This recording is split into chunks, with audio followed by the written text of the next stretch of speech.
Word 2016 Document Formatting Group تاب دیزاین. در تاب دیزاین این استایل های دیزاین های فارمتینگ را که داریم، ما شما اگر مثل از این تکست یا مثل از این پاراگراف را که ما ایجاد کردیم و هر کدام از اینا تایتل و یک استایل مختلف خود دارن در صفحه، ما در تاب هم از این استایل ها کار گرفتیم برای تمامش، هر کدامش استایل مختلف دادیم. حالا می استایل را که میتونین شما از تاب هم میان در تاب دیزاین و میتونین نظر به فرمت یا تمپلیت های فرمت اینا را چینج کنین، باز تغییرات برین. مثلا در جگه فرمتینگ آپشن را داریم که فرمت تکست اینا را چینج میکنه، کلرشان، دیزاینشان، لاین اسپیسینگ، الاینمنت و غیره. یک فرمت دیگر انتخاب میکنیم و دیگه دیزاینات میکنه یا جور میکنه اینا را. فرمت دیگر را انتخاب میکنین، یک دیزاین دیگر را میده به مو استایل هایی که شما از تاب هم بالای هر کدامش انتخاب کردین، از هر کدامش انتخاب کرده باشین. و یک استایل دیگر انتخاب میکنیم، تایتل در وسط آورده و بالای هر استایل یک تغییرات خاص خود می داشته باشه. دیزاین استایل انتخاب کنین، تغییرات خود داره. به شکل. و میتونین امی تغییرات یا استایل را که انتخاب میکنین میتونین کلرش هم چینج کنین.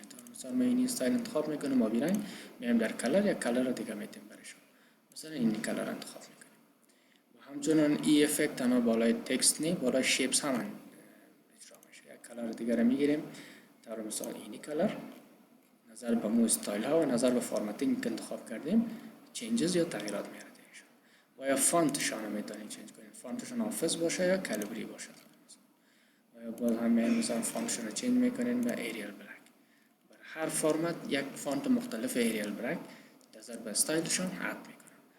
و یا هم میتونین افکت ها رو بر شیپس اینا کد کردین، یک افکت بدین. مثلا این افکت انتخاب میکنین بر هر نوع شیپ، هر شیپ را که انتخاب میکنین میاین در تاب فرمت از اینجا استایل میدین. هر استایل را که انتخاب کرده باشین میاین در تاب دیزاین افکت و یک افکت دیگر را برای شیپس داده میتونین.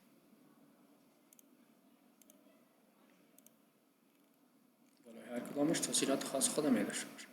و این را میتونین سیت از دفالت انتخاب کنین.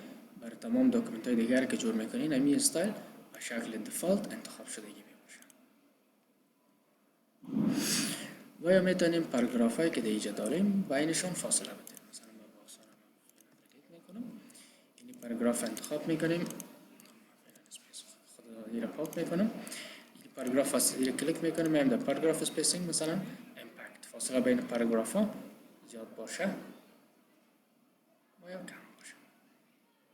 و یا بیسیک نو اسپیس، هیچ فاصله شان از بین میبریم. این فاصله هم که دارن این را هم از بین میبرم برشون توسط پاراگراف اسپیسینگ.